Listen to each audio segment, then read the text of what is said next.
Hello नमस्कार, welcome to inculcate learning 93rd class है जी। हमारे यूजीसी नेट पेपर 1 के प्रीवियस ईयर क्वेश्चंस हम डिस्कस कर रहे हैं। आज का जो पेपर है ये 16 जनवरी की शिफ्ट 2 में हुआ था। लाइब्रेरी इंफॉर्मेशन साइंसेस का, फिलोसफी का और भी एग्जाम्स हुए होंगे इस टाइम पे, बट शिफ्ट 2 का जो पेपर है वो सेम ही रहेगा। ओके, सो ये पेपर हम डिस्कस करेंगे। 50 क्वेश्चंस आपको देखने को मिलेंगे। 50 में से पहले 5 क्वेश्चन डाटा इंटरप्रिटेशन के और लास्ट के 5 क्वेश्चंस आपको कॉम्प्रीहेंशन के देखने को मिलेंगे। वो आपको अच्छे से, कॉम्प्रीहेंशन वाले तो स्पेशली, क्योंकि मैं आपको करवाती नहीं हूँ एग्जैक्टली लाइंस पढ़ पढ़ के, वो आपको प्रैक्टिस करके देखनी है। ठीक है जी।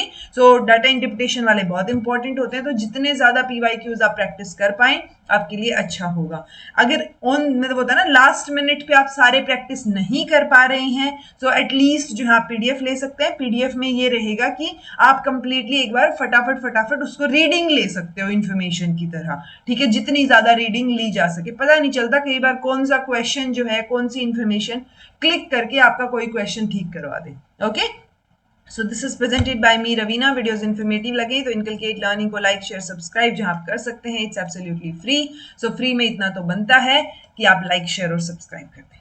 पहला क्वेश्चन आपके सामने है।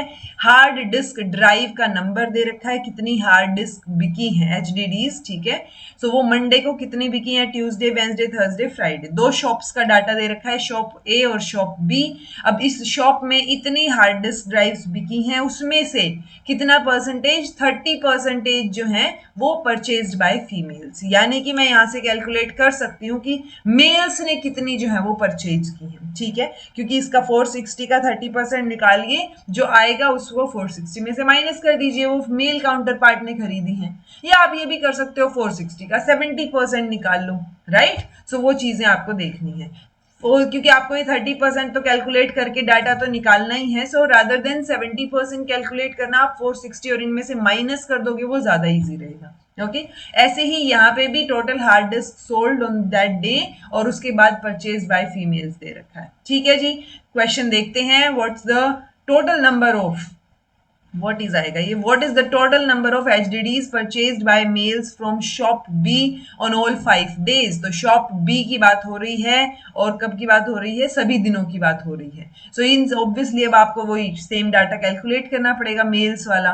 तो मेल वाला जो है आपको जोड़ना पड़ेगा। तो पहले आप मेल का डाटा कैलकुलेट कीजिए। ये देखिए 640 का 30% निकाला 192, उसको माइनस किया 640 में से तो 448, 308, 108, ये आपकी वैल्यूज आ गई। इनको कैलकुलेट करके देखना। सिमिलरली यहाँ पे फीमेल की वैल्यू निकाल के यहाँ माइनस करेंगे तो ये मेल की इधर ए शॉप के लिए आ गई। ओके, तो बस अब तो इनको जोड़ना है जी। ठीक है, सो सिंपल सा डाटा है, बट एक ही बार में आप टेबल में ही निकाल लोगे तो आपके लिए बेहतर होगा, ताकि कोई कंफ्यूजन ना हो आपको क्वेश्चन सोल्व करते टाइम। सो बस इनको जोड़ दीजिए, 1764 आपका आंसर आ जाएगा। ओके, नेक्स्ट है, if the total number of HDDs purchased from shop A and B on Saturday. Saturday का डाटा दिया है फ्राइडे के कंपैरिजन में। ठीक है, तो Saturday are 20% more and 30% more than the total number of HDD sold by shop A and B on Wednesday. यानी कि फ्राइडे का डाटा, फ्राइडे के बाद सैटरडे का डाटा दिया है, बट ये बोल रहे हैं कि शॉप ए और बी में रिस्पेक्टिवली सैटरडे को 20% ज्यादा और 30% ज्यादा टोटल है। किसमें, शॉप ए और बी की अगर हम बात करें, टोटल आप बात करो, सो वो भी वेंसडे के कंपैरिजन में। सो ये है वेंसडे जी। यहां से टोटल मुझे पता है, यहाँ 540 है, यहाँ 720 है, तो मुझे टोटल पता है। ठीक है, अभी अच्छा 720 का 20% और 30% किसका, आपका 540 का। तो वो यहाँ पे आपको ये ए और बी शॉप का डाटा देखने को मिल जाएगा। समझ आया, 720 का 20% ज्यादा, यानी 20% निकालिए, 720 में प्लस कीजिए। 540 का 30% निकालिए, 540 में प्लस कर दीजिए। ओके, देन ये दो डाटा आप वैल्यूज निकालेंगे। उसके बाद then what is the total number of HDDs purchase from shop A and B together on Saturday. जो वैल्यूज आएंगे उनको जोड़ दीजिए। इजी है, हो पाएगा, करके देखो एक बार। ठीक है, तो देखो 20% निकाला, 30% निकाला, यहाँ पे जोड़ के ये आ गया 864 और यहाँ पे क्या है, ये आ गया 702। ओके, बस इन दोनों को जोड़ेंगे तो 1566 आ गया। ये है 720 इसका और ये है 540, इन दोनों का ही 20 और 30% निकालना। आंसर आपका 1566। ठीक है, नेक्स्ट है, इजी है, वही वही गुणा भाग जोड़ घटा वही चीजें करनी है, कोई टफ चीज नहीं है। बस ध्यान से आपको डाटा देखना है और वही चीज है कि डाटा को देख के इंटरप्रेट करना है कि क्या समझ आ रहा है आपको। Total number of HDD sold by shop A on Thursday and Friday, तो ये है थर्सडे एंड फ्राइडे का डाटा। टुगेदर इज इतने percent of the total number of HDD sold by shop B on Wednesday and Thursday. ये Wednesday Thursday का है, तो इनको जोड़िए, परसेंटेज निकालना है। मान लो ये आपका x है और ये y है, तो ये क्या बोल रही है फ्राइडेज, इतने परसेंट ऑफ टोटल नंबर, यानी y का इतना परसेंट। सो मान लो y का z परसेंट है आपके पास x, तो बस यहाँ कितना परसेंट है वही निकालना है, ये z की वैल्यू निकालनी है, x y की आपको मिल जाएगी जोड़ के।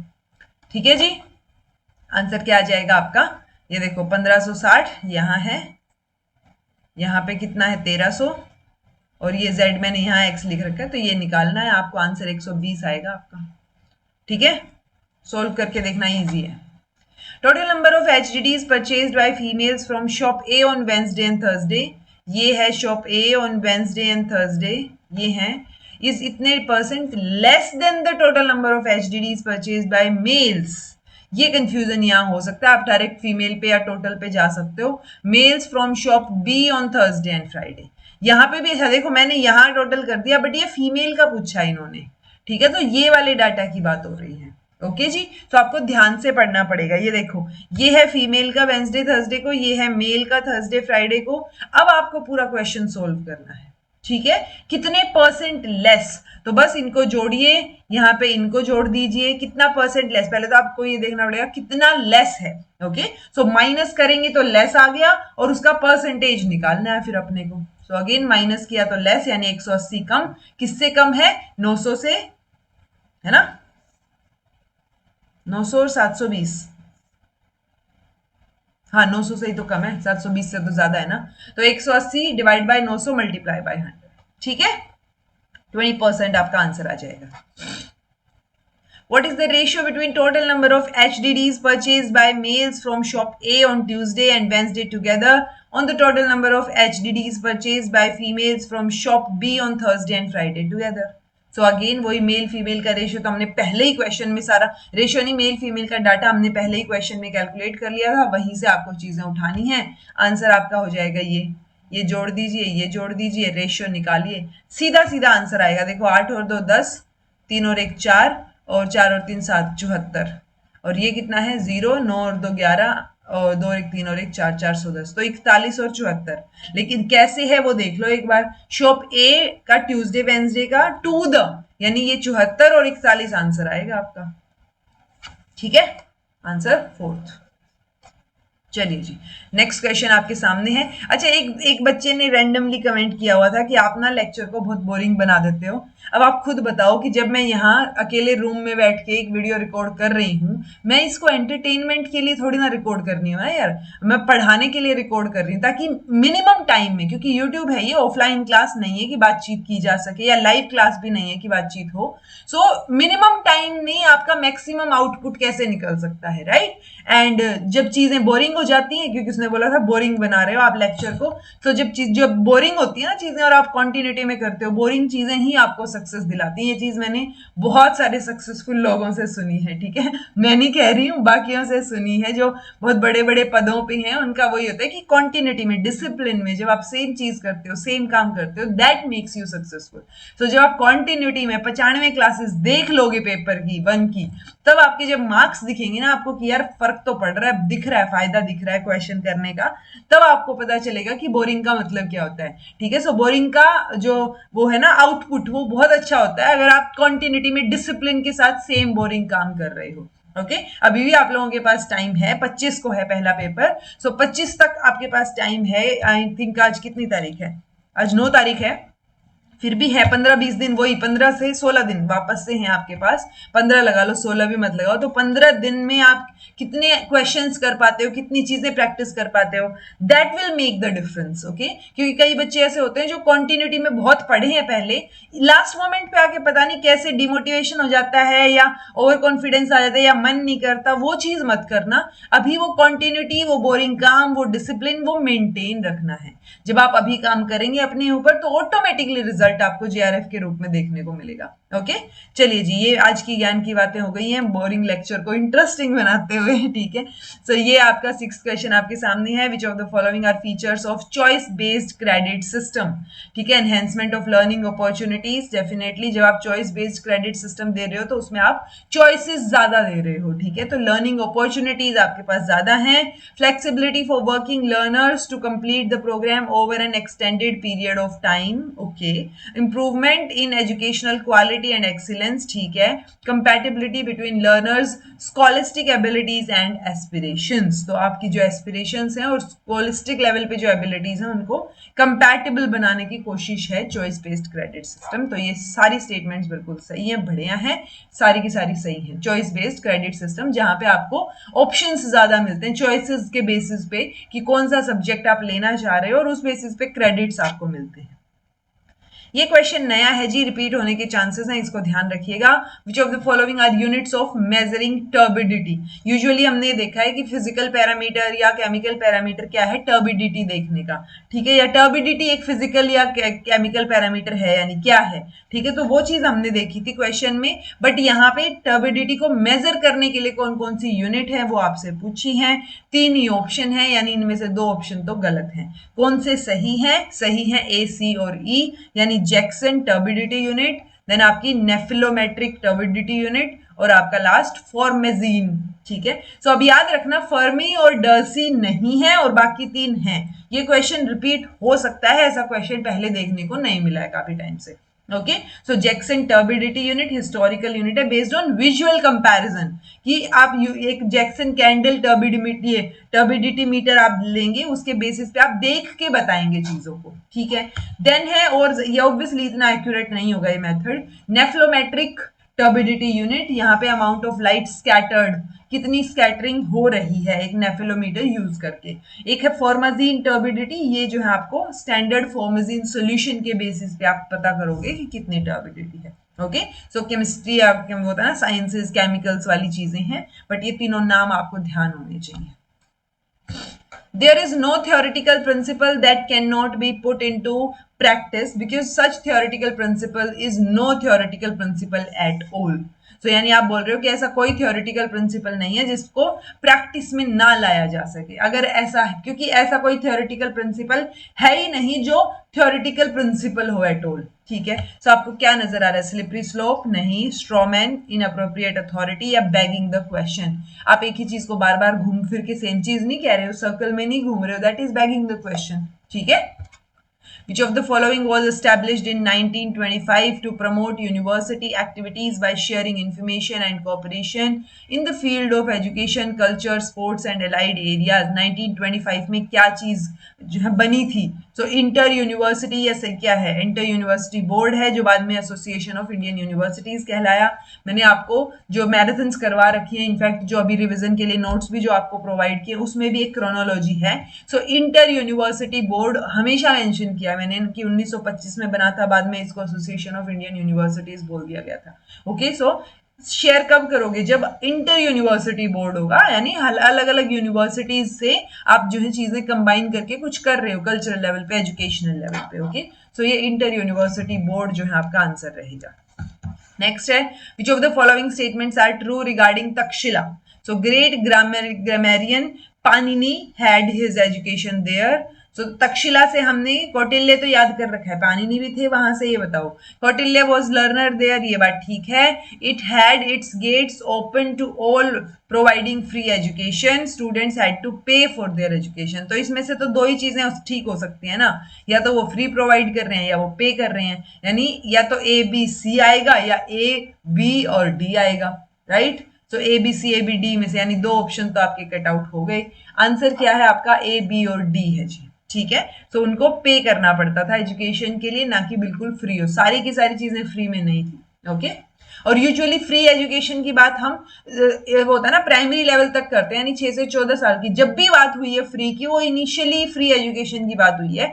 यूनिवर्सिटी एजुकेशन फ्री करवाने की कभी बात नहीं देखी गई है किसी भी कमीशन या किसी भी यूनिवर्सिटी के द्वारा। Okay, Which of the following commissions under the chairmanship of Dr. K.L. Shrimalli submitted its report in 1955 regarding problems in higher education in rural parts of India? ये भी आपको क्वेश्चन याद रखना है क्योंकि ये डॉक्टर के एल श्रीमल्ली नया नाम है, जैसे वो संस्कृति कमीशन का नया क्वेश्चन था और वो बाद में हर एक क्वेश्चन में डाल के आपकी हेल्प कर रहा था, वैसे ही के एल श्रीमल्ली जो है उन्होंने रिपोर्ट सबमिट की रूरल हायर एजुकेशन कमीशन। ठीक है, तो रूरल हायर एजुकेशन कमीशन जो है बिठाया गया था 1955 में। तो ऐसा नहीं है कि श्रीमल्ली कमीशन फॉर रूरल एजुकेशन, नहीं, हायर एजुकेशन के लिए था बट रूरल लेवल पे। सो बी ऑप्शन आपका सही है। Okay, bill floated by ministry of human resource development to repeal UGC act 1956 is called.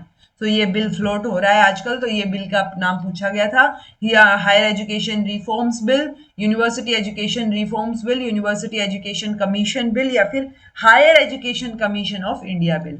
Answer fourth रहेगा, हायर एजुकेशन कमीशन ऑफ, जो HECI का है ना, कि हम बोल रहे हैं कि हमें हायर एजुकेशन कमीशन बनाना है, उसके अंडर फिर हमने 4 वर्टिकल्स की बात की है। तो वो 4 वर्टिकल्स कौन से हैं वो आप बता देना, बाकी इंफॉर्मेशन मैंने आपको प्रोवाइड कर दी है। ठीक है, तो ये 2018 से ही यूजीसी वाले बिल को रिप्लेस करने के चक्कर में ये बिल घूम रहा है, हो सकता है आने वाले टाइम में ये रिप्लेस हो जाए। Act of incorporation pass by Lord Canning in January 1857। तो आप देखो ना 1857 की बात हो रही है, तो कौन सी यूनिवर्सिटीज बनी होंगी? ठीक है, दिल्ली वाली तो 1922 में बनी है आई थिंक। तो बची क्या, A, C और D, ये तो हमें पता ही है, कैलकाटा, मद्रास और आपकी बॉम्बे। ठीक है, Which of the following are the features of learner-centered assessment strategies? Learner-centered है. It involves multiple data resources. It involves skills depending on the needs of the learner. It involves individual and collaborative elements. It is related to students' learning goals. Learners are passively involved in the assessment process. तो learner centered assessment strategy जो है वो आपसे पूछी गई है, ABCD रहेगा। Passively involve है वो चीज हम इंक्लूड नहीं करते हैं। अगर एक्टिवली इन्वॉल्व हो तो वो क्या हो जाएगा, लर्नर उसमें सेंटर पे है। अगर पैसिवली इन्वॉल्व है तो लर्नर उसमें सेंटर पे नहीं है। बाकी चीजें ठीक है कि किससे, क्योंकि लर्नर सेंटर्ड असेसमेंट है तो स्टूडेंट के लर्निंग गोल्स, इंडिविजुअल या कोलैबोरेटिव एलिमेंट्स, स्किल्स जो नीड के ऊपर बेस्ड है, या मल्टीपल डाटा रिसोर्सेज से हम चीजों को कलेक्ट करेंगे ताकि हम अलग अलग तरीके से असेस कर पाए। ऐसा ना हो कि मैं सिर्फ एक मल्टीपल चॉइस क्वेश्चंस का टेस्ट लेके और डिसाइड कर रही हूँ, या मैं एक सब्जेक्टिव पेपर लेके डिसाइड कर रही हूँ, राइट। तो मैं अलग अलग डाटा सोर्सेज से कोशिश करूंगी कि डाटा मिल जाए और असेस किया जा सके बेटर तरीके से। Which of the following is a news website? Naptol.com, Hotstar.com, Hoot.com, NDTV.com। तो ये नया क्वेश्चन तो है नहीं, NDTV.com। ऐसा ही क्वेश्चन पहले भी एक बार पूछा गया है और पता नहीं क्यों, बट NDTV ही उसका आंसर था। Okay, simple random sampling, probability random sampling, non probability sorry, cluster sampling और सिस्टमैटिक सैम्पलिंग। सिस्टमैटिक में हम nth और ith टर्म की बात करते हैं, इतना तो याद होगा आपको। तो देखो ये ith या nth टर्म ही ढूंढ लो, यहां से आपका आधा क्वेश्चन सोल्व हो जाएगा। डी का थर्ड आधा सोल्व हो गया, 2 ऑप्शंस जो है वो एलिमिनेट हो गए आपके। ठीक है, अब सी का ऑटोमेटिकली फर्स्ट आ गया, जब इसका थर्ड आ गया तो ये डिवाइडेड इनटू ग्रुप्स। ठीक है, नॉन प्रोबेबिलिटी और सिंपल, एक में आपको बहुत ज्यादा प्रोबेबिलिटी दिखेगी, एक में आपको कुछ और चीज दिखेगी, यानी every sample element is selected independently from the population. So ये आपका क्या हो गया, ए का सेकंड हो गया। और ये आपका क्या होगा, selection of sampling units depends on personal judgment. तो ये जजमेंट सैम्पलिंग या पर्पसिव सैम्पलिंग हो गया, तो ये आपका नॉन प्रोबेबिलिटी में आ गया। ठीक है, सो ये आपका आंसर क्या आ गया जी, 4th आ गया। Okay, if V1 and V2 are volumes and S1 and S2 are the surface area of 2 cube की बात हो रही है, then तो इसमें से कौन सी चीज सही होगी? तो आपको वॉल्यूम और सरफेस एरिया दोनों पता होने चाहिए। वॉल्यूम में क्या होता है, आपकी साइड का क्यूब है ना, सरफेस एरिया दे दिया इन्होंने, ए का क्यूब लगा लो। और सरफेस एरिया क्या होता है, ए का स्क्वायर, जहां तक मुझे ध्यान है। क्यूब में तो यही होता है आई थिंक। ABC देखते हैं, रुको। ए और बी को साइड लेंथ मान लिया 2 क्यूब्स की, रेशियो क्या रहेगा, ए का क्यूब। ठीक है ना, मैंने वही तो बोला था, ए का क्यूब। सो वॉल्यूम का ratio of surface area square. ठीक है, 6A का स्क्वायर, A2 का स्क्वायर, तो 6 रहेगा जी। क्यूब की जब हम बात करेंगे ए स्क्वायर नहीं आएगा, सीधा 6a का स्क्वायर। ठीक है, तो ये फॉर्मूलाज ध्यान रखना। बाकी तो क्वेश्चन इजी है, क्योंकि हमें सरफेस एरिया और इसको क्या करना है, डिवाइड इक्वल में लाना है ना। तो ए वाली वैल्यूज को ले आओ। देखो A1 का स्क्वायर, A2 का स्क्वायर, यहाँ पे क्यूब है, तो आप उस चीज को बैलेंस आउट कर दो। बैलेंस आउट कैसे करेंगे, एक का ये क्यूब यहाँ रख लिया, 1/3 हम इधर ले आए, तो ये क्या कर दिया मैंने, ये 2/3 और a का स्क्वायर और ये वाली चीज आ गई। तो स्टेप 2 से हमारी वैल्यू सरफेस एरिया की ये आ गई। तो A1 का स्क्वायर डिवाइड बाई A2 का स्क्वायर, ये दोनों वैल्यूज हमने निकाली, इनको बराबर रख दो। तो V1 V2 2/3 आ गया आंसर। आंसर सेकंड आ गया आपका। ठीक है, बस दिक्कत आपको यहां आ सकती है कि आप ये A1 का स्क्वायर A2 का स्क्वायर में 6 ना लगाएं। ऑल्दो सरफेस एरिया है तो ऑटोमेटिकली सिर्फ वही वाली वैल्यू बचेगी, A1 स्क्वायर डिवाइड बाई में A2 स्क्वायर। तो आपको अगर 6 भी ध्यान नहीं था और आप इस तरीके से भी सोल्व करते तो आप सही आंसर तक पहुंच जाते। Okay, in a school survey 400 students, in a school survey of 400 students, उसमें 100 वर टेकिंग एप्पल जूस, 150 ने ऑरेंज जूस लिया और 75 ने दोनों चीजें ली, एप्पल भी और ऑरेंज जूस भी। How many students were taking neither apple no orange juice, no आएगा ये। ठीक है, ना तो उन्होंने एप्पल जूस लिया ना उन्होंने ऑरेंज जूस लिया। तो कितने स्टूडेंट्स हैं, तो देखो 400 में से 100 ऐसे हैं जिन्होंने एप्पल जूस लिया है, तो 100 माइनस कर दिया हमने, बचे 300। ठीक है, अब 300 में से 150 ऐसे हैं जिन्होंने ऑरेंज जूस लिया है। ठीक है, तो ये कितने बचे, बेसिकली 250 लोग हो गए ना। अब 250 में ही ये 75 आ गए जिन्होंने दोनों चीजें ली हैं। ठीक है, तो आप यहां से 75 माइनस कर दो, जो वैल्यूज आएगी उसमें उसको 400 में से माइनस कर दो। ठीक है, तो ये देखो, ये 250 में से 75 माइनस कर दिया, तो ये आपके पास क्या आ गया, 175।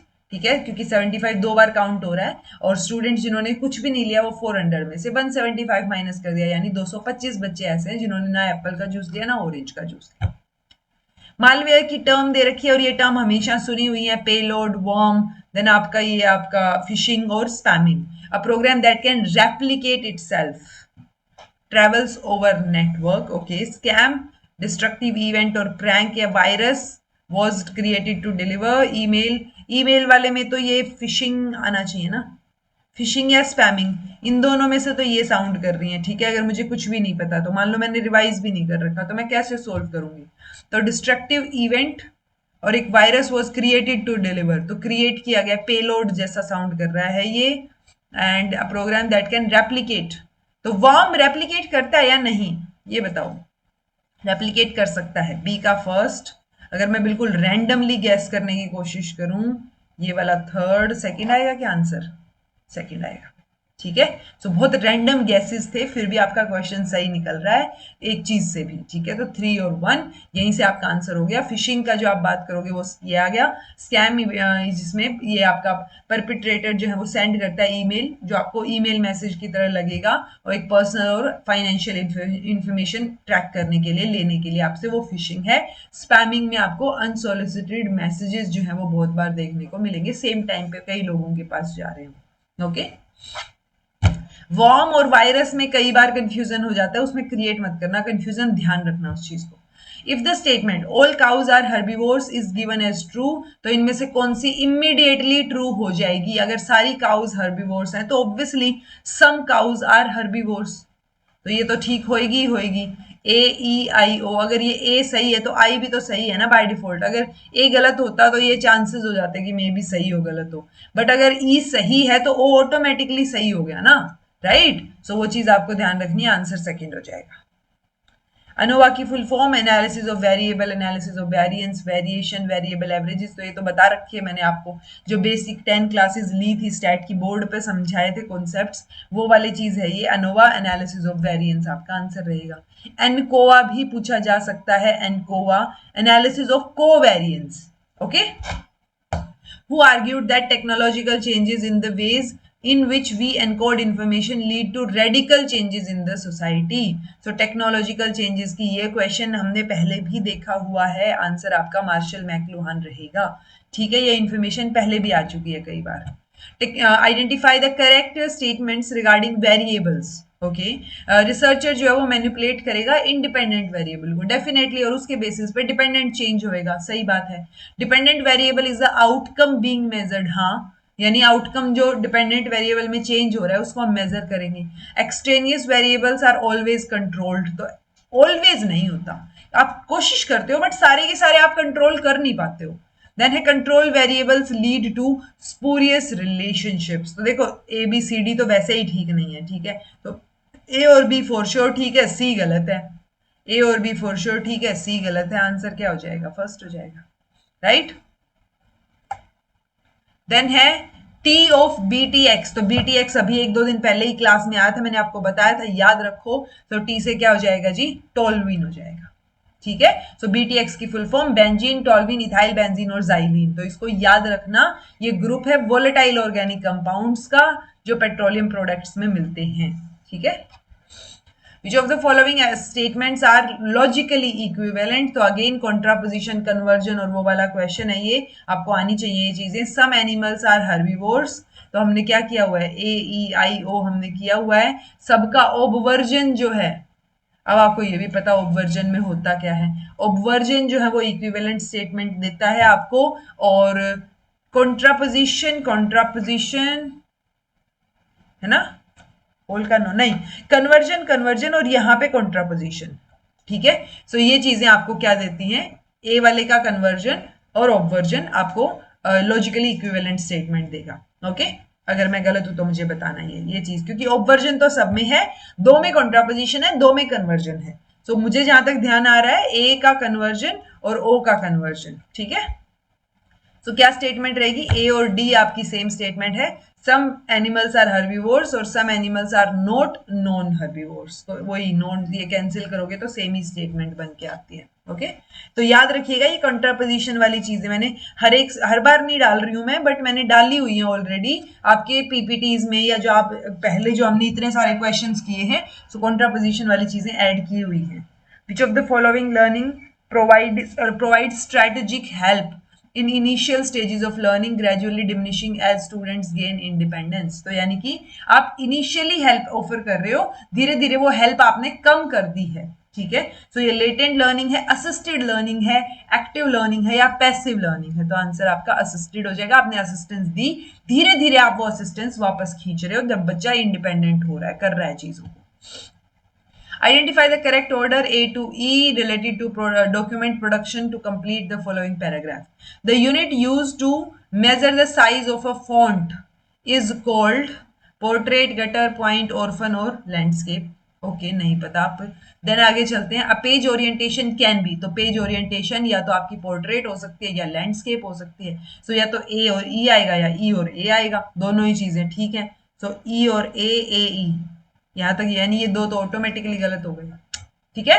तो बचे क्या, पहले पे सी या बी, यानी आपकी पॉइंट में मेजर की जाती है या गटर में मेजर की जाती है। आगे देख लेते हैं एक बार।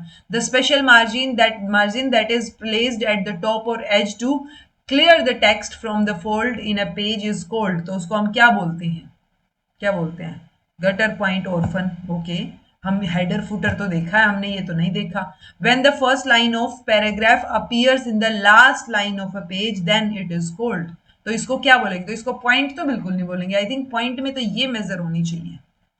सो आपका आंसर क्या, फर्स्ट आना चाहिए, फर्स्ट है, ठीक है। और ऑर्फन एक प्रोसेस होता है जिसमें operating system whose parent process has terminated and exited while the child process is still running, तो यानी मेन प्रोसेस आपका बंद हो गया है, बाकी चीजें अभी भी चल रही हैं, तो उसको हम ऑर्फन बोलते हैं, यानी उसका पेरेंट वाला काम खत्म हो गया, वो रुका हुआ है, और अब बाकी बच्चे का जो काम है वो चल रहा है, तो इसलिए इसको ऑर्फन बोल देते हैं। बच्चा अब बिना पेरेंट के हो गया, ऐसा लगा लो, ठीक है। सो यानी कि यहां से आपका क्या हो गया, पॉइंट्स में आप ये मेजर कर रहे हो और आपका यहाँ पे भी आ जाएगा ये चीज, यानी कि इसको हम गटर बोलते हैं। रियली पहली बार देखी मैंने स्टेटमेंट, चलो बट सोल्व हो गया है, तो अब ध्यान रखना। If the mean of x y z is k, then what is the mean of x by y one और जेड बाय वाई, ठीक है। सो ऐसा सा क्वेश्चन हमने पहले भी किया था, जिसमें हमने बोला था एक्स और वन बाय एक्स का के है, तो एक्स स्क्वायर और वन बाय एक्स स्क्वायर का क्या होगा। सो वैसा सही साउंड कर रहा है, ये आपको सोल्व हो जाना चाहिए, नहीं हो तो देख लो। एक्स वाई जेड को 3 से डिवाइड किया तो एवरेज आ गया के, यानी x y z is equal to 3k, okay. Plus करके मीन निकालना है हमें एक्स बाय वाई का 1 प्लस जेड बाय वाई का, यानी इन सबको मैं वाई से डिवाइड कर दूं, ठीक है। सो y से डिवाइड करते ही ये क्या आ जाएगा, 3k/y आ जाएगा। ओके, यहाँ पे देखो, ओके ओके, और यहाँ पे भी तो आएगा, क्या आएगा, अच्छा ये देखो इस टाइप से आ जाएगा, x/y + 1 z/y is equal to 3k/y। Okay, so overall अब हमें क्या करना है, ये जो वैल्यूज है इनका एवरेज निकालना है, मीन, यानी डिवाइड बाय 3 और इसका भी डिवाइड बाय 3। ठीक है, सो इसके डिवाइड बाय 3 करते हो तो 3 से 3 कैंसिल, k/y हो गया आंसर, दैट्स इट। ठीक है, Which of the following is the function of placement evaluation? Entry behavior जानने के लिए, to know mastery in content, to solve learning difficulties और to certify the learner. Placement, आपको किसी को जॉब पे रखना है, प्लेसमेंट पे रखना है, तो आप एंट्री बिहेवियर जानोगे, मास्टरी देखोगे उसकी, या लर्निंग डिफिकल्टीज वो सोल्व कर पा रहा है यानी, या सर्टिफाई करोगे, तो आप उसका बिहेवियर जानने के लिए कि एंट्री पे, यानी जब आप उसको रख रहे हो तब उसको कितना मटेरियल आता है, क्या चीजें हैं जो उसको आती हैं। सो जब वो एंटर कर रहा है आपके डोमेन में, तो वो एंट्री इवेल्युएशन, आप उसकी बिहेवियर की एंट्री देखना चाह रहे हो। ओके, प्लेसमेंट के टाइम पे Ayush and Bilal can do a job in D days, तो यानी दोनों मिलके डी डेज में कर रहे हैं। आयुष अकेला उसको d+3 डेज में कर रहा है और बिलाल अकेला उसको d+12 डेज में। सो डी की वैल्यू क्या है, यानी कि इन दोनों की एफिशिएंसी आप लगाओगे तो 1/d है। ठीक है, एक की एफिशिएंसी एक दिन की है ये, और दूसरे की क्या हो जाएगी ये। ठीक है, तो एक एक दिन की एफिशिएंसी और टोटल एफिशिएंसी मैंने रख दी है, बस यहां से अब डी सोल्व करना है आपको, हो जाएगा। आपको क्या करना है, मान लो d/d+12 मैंने ले लिया, सो d+3 है, 3 चौके 12, यानी d+4 + 1 is equal to 1/d, यानी d+12 is equal to d² + 4d + d।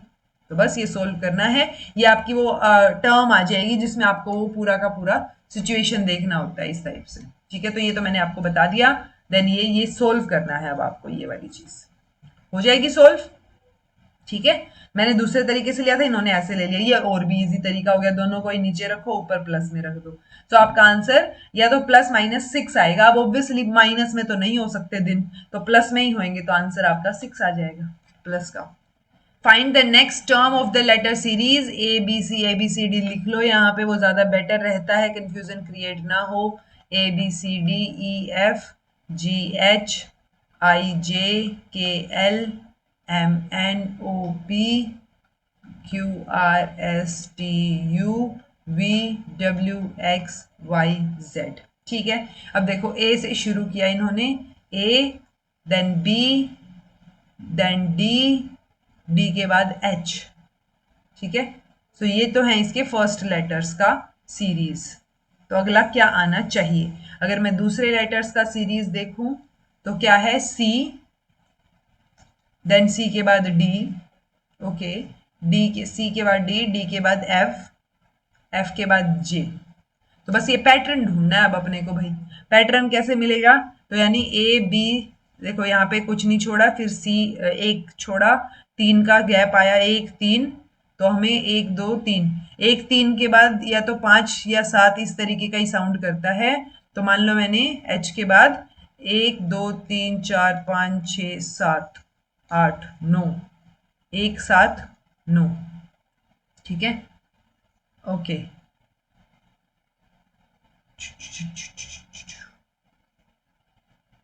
1 2 1 3, 1 2 3 4 5 6, ये 7, देखो 5 छोड़ते तो हमारा n आ जाता, 3 और 2 5, 5 छोड़ेंगे तो हमारा n आना चाहिए, और अगर मैं 7 छोड़ रही हूं तो मेरा p आना चाहिए, राइट। ओके, सो वही सेम चीज फिर हम उसमें करेंगे, क्योंकि यहाँ पे कुछ भी गैप नहीं है, देन आपका एक का गैप है, C और D में कोई गैप नहीं है, D के बाद E में E छोड़ा, 1 2 छोड़ 3 छोड़े, 1 और 3, यानी वही गैप है कि 1 का है देन 3 का है। सो हमें वो देखना है कि 1 3 में कंफ्यूजन ना क्रिएट करें हम। एक सेकेंड, मैं आपका ये कंफ्यूजन क्लियर कर देती हूँ। ठीक है,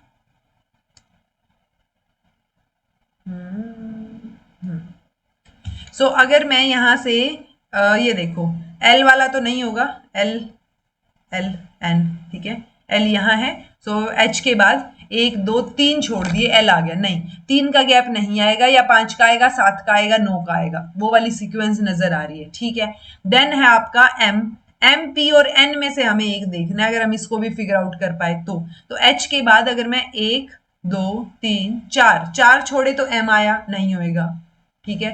5वां छोड़ दिया तो एन आ गया, ओके, और छठा और 7वां छोड़ दिया तो अपने पास पी आ गया, यानी एन और पी के चांसेस हैं, ठीक है, 7 छोड़ने पे। अब बाकियों में देखेंगे हम, बाकियों में क्या है, जे है मेरे पास, जे के बाद जे है ना, हाँ, जे के बाद 1 2 3 अगर मैंने छोड़े तो एन आया, जो कि हमें 3 नहीं छोड़ने, 4 और 5 छोड़े तो पी आया, यानी अगर मैंने 5 छोड़ रही हूं तो एन के साथ पी आना चाहिए, ओके। और अगर मैंने 7 छोड़ दिए पी के बाद, क्यू, 6 और 7 आर, पी और आर, तो ये तो दोनों ही सही साउंड कर रहे हैं भाई नेक्स्ट टर्म में, दोनों में से कोई भी हो सकता है आंसर, क्योंकि पैटर्न तो सेम है दोनों का ही।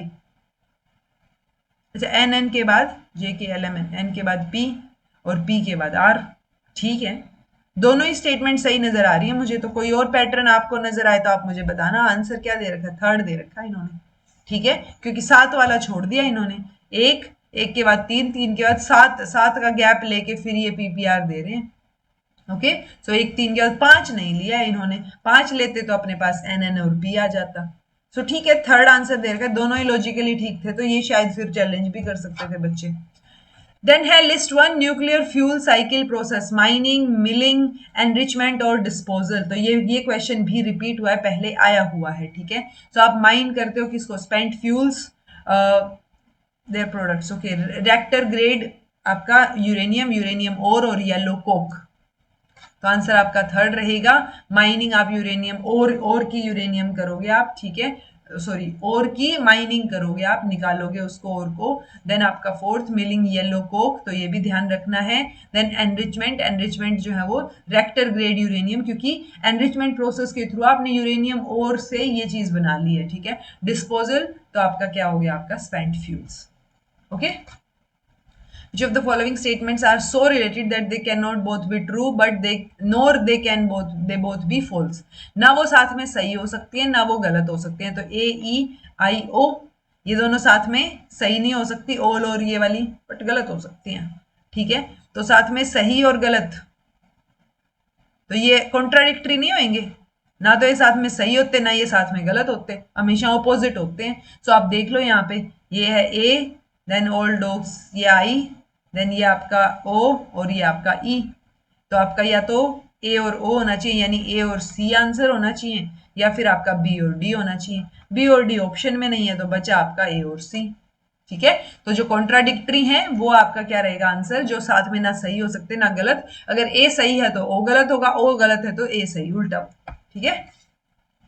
Abbreviation of S M M I MIME implies for, तो एस का सिक्योर या स्टैंडर्ड, सिक्योर ही साउंड नजर आ रहा है। Multimedia internet mailing extension, multipurpose internet multimedia extension, multimedia internet media extension. देखो इधर ये इस तरीके से कंफ्यूजन क्रिएट होगा, multipurpose internet mail extension, answer 4th रहेगा, ठीक है, सिक्योर और ये मेल एक्सटेंशंस, तो मल्टीपर्पज इंटरनेट मेल एक्सटेंशंस याद रखना, इस तरीके से कंफ्यूजन में नहीं फंसना है, okay.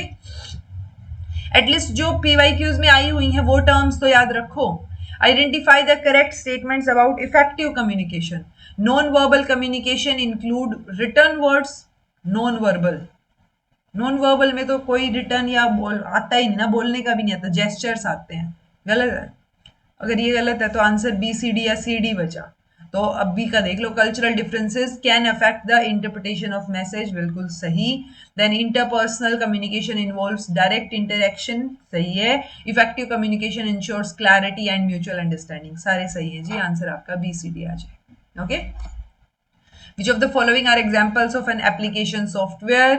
So Internet Explorer, Mozilla Firefox, Microsoft Office, Apache OpenOffice और Apple का iOS, ठीक है। आंसर आपका ABCD हो जाएगा, ई वाला नहीं होगा। ये एक इन्होंने बोला ना एप्लीकेशन सॉफ्टवेयर के एग्जांपल्स पूछे हैं आपसे, तो ये मोबाइल ऑपरेटिंग सिस्टम जो कि मोबाइल डिवाइसेस, सिर्फ उन्हीं मोबाइल डिवाइसेस पे चलेगा, तो जैसे आईफोन है या आईपैड है, तो आईफोन ऑपरेटिंग, ये stands for iPhone operating system and is used for designed for use with Apple के जो मल्टी टच डिवाइसेस है उनमें।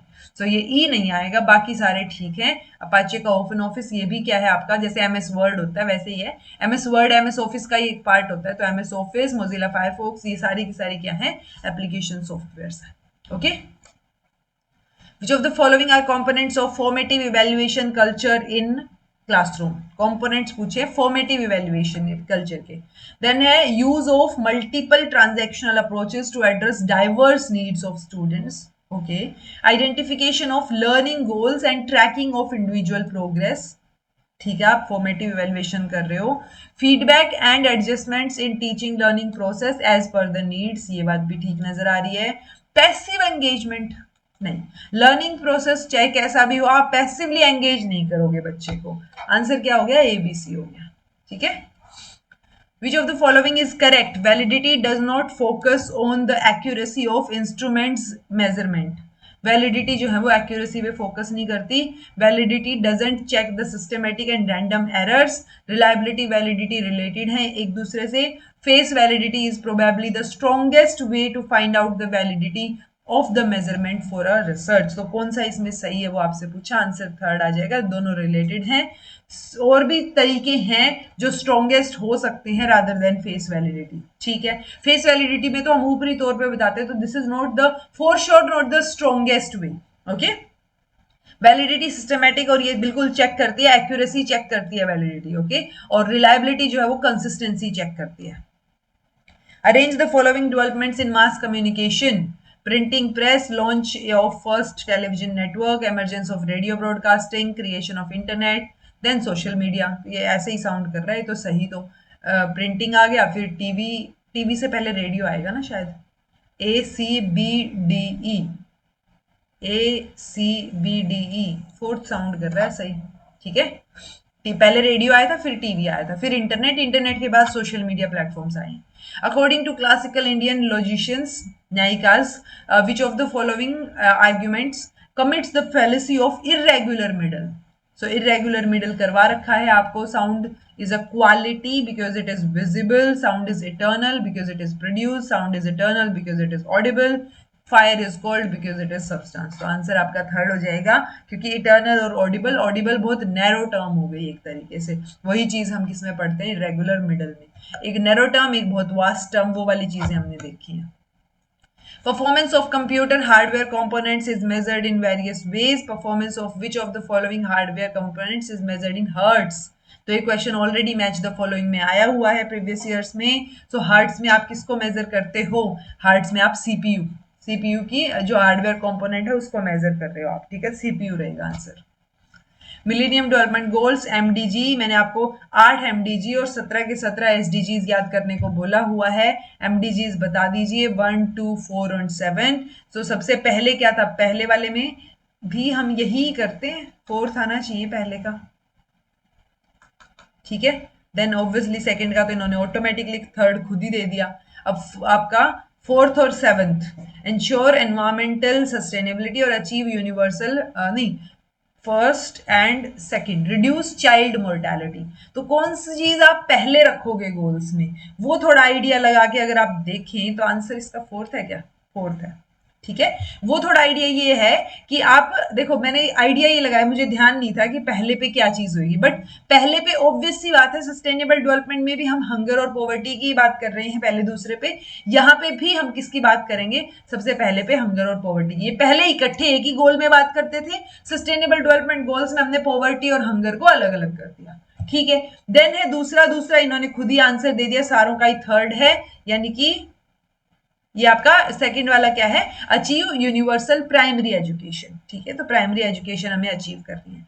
फोर्थ और सेवंथ में बचा एनवायरमेंट का, आप बाद में सोचोगे, पहले आप चाइल्ड मोर्टेलिटी को रिड्यूस करने की सोचोगे, तो फोर्थ पे आपका ये आ गया और सेवंथ पे आपका एनवायरमेंट आ गया। ओके, ये है आपके गोल्स। तो देखो, पहले एक्सट्रीम पॉवर्टी और hunger, then universal primary education, फिर जेंडर इक्वालिटी को प्रमोट करोगे, फिर बच्चे की मोर्टेलिटी वाला, फिर मैटरनल हेल्थ को भी इंप्रूव करना है, मदर को भी कॉम्बैट करोगे आप बहुत सारे डिजीज से, फिर एनवायरमेंटल सस्टेनेबिलिटी इंश्योर करोगे और एक global partnership for development. Okay, 17 के 17 आपको सस्टेनेबल डेवलपमेंट गोल्स भी याद होने चाहिए। Terminology, verbal communication, non verbal, encoding, decoding, use of spoken and written words, तो ये तो वर्बल हो गया ना।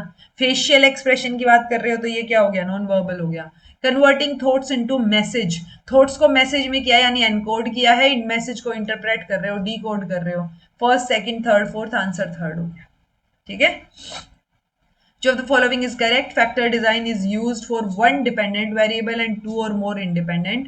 Factor design is used for extraneous variables or has only one independent variable. Factor design is used for two or more dependent variables. तो answer क्या हो जाएगा, फर्स्ट हो जाएगा। वन डिपेंडेंट और बाकी दो या दो से ज्यादा इंडिपेंडेंट वेरिएबल्स के लिए आप फैक्टर डिजाइन यूज कर सकते हो। विच of the following is the full form of PCB, ये भी कई बार आ चुका है, मैंने वीआईपी टॉपिक्स के दौरान जब क्वेश्चंस कराए थे उसमें भी आया था ये। ठीक है, सो पॉलीसाइक्लिक बेंजीन, पॉलीक्लोरिनेटेड बेंजीन, पॉलीक्लोरिनेटेड बाइफिनाइल्स या पॉलीसाइक्लिक बाइफिनाइल्स, आंसर थर्ड हो जाएगा। ओके, ये है जी पैराग्राफ। पैराग्राफ को पढ़िए, वीडियो को स्टॉप करके और आंसर करने की कोशिश कीजिए। इट्स फॉर योर प्रैक्टिस, आपको करके देखनी है, अदरवाइज ये 5 क्वेश्चन के जो 5 नंबर है खतरे में है आपके। 5 दूनी 10 नंबर। ठीक है, तो ये 10 नंबर बहुत मैटर करते हैं। चुपचाप से बहुत सारे कॉम्प्रीहेंशन जो प्रीवियस ईयर में आए हैं वो प्रैक्टिस करके जाने हैं। आंसर रहेगा थर्ड। 47th, वापस से वीडियो को स्टॉप करके पढ़िए इसको और आंसर करने की कोशिश कीजिए। आंसर रहेगा थर्ड। देन अगेन 48th का भी पढ़िए, वीडियो को स्टॉप करके पैराग्राफ, आंसर करने की कोशिश कीजिए। आंसर फोर्थ रहेगा। 49th, read the paragraph, try to answer the question, answer will be 1। And 50th, last question for today, answer रहेगा सेकंड। ठीक है जी, सो ये 93rd क्लास अपनी हो गई। 2 पेपर बचे हैं अपने 21 और 27 तारीख वाला, वो भी करवा दूंगी मैं। This was all about today. Thank you so much for watching. Be happy, keep smiling, subscribe to Inculcate Learning because it is absolutely free. Be consistent in your efforts. Take care. See you in next class.